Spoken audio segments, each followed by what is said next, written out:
வேதம் கேட்போம். 85ஆம் சங்கீதம். கோராகின் புத்திரரில் உள்ள ராக தலைவனுக்கு ஒப்புவிக்கப்பட்ட சங்கீதம். கர்த்தாவே, உமது தேசத்தின் மேல் பிரியம் வைத்து யாக்கோபின் சிறையிருப்பை திருப்பினீர். உமது ஜனத்தின் அக்கிரமத்தை மன்னித்து அவர்கள் பாவத்தை எல்லாம் மூடினீர். உமது உக்கிரத்தை எல்லாம் அடக்கிக் கொண்டு உமது கோபத்தின் எரிச்சலை விட்டு திரும்பினீர். எங்கள் இரட்சிப்பின் தேவனே, நீர் எங்களை திரும்பிக் கொண்டு வாரும். எங்கள் மேலுள்ள உமது கோபத்தை ஆற பண்ணும். என்றென்றைக்கும் எங்கள் மேல் கோபமாயிருப்பீரோ? தலைமுறை தலைமுறையாக உமது கோபத்தை நீடித்திருக்க பண்ணுவீரோ?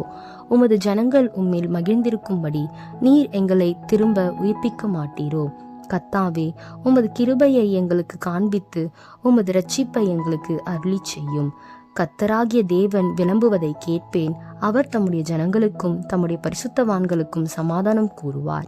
அவர்களோ மதிக்கேட்டுக்கு திரும்பாதிருப்பார்களாக.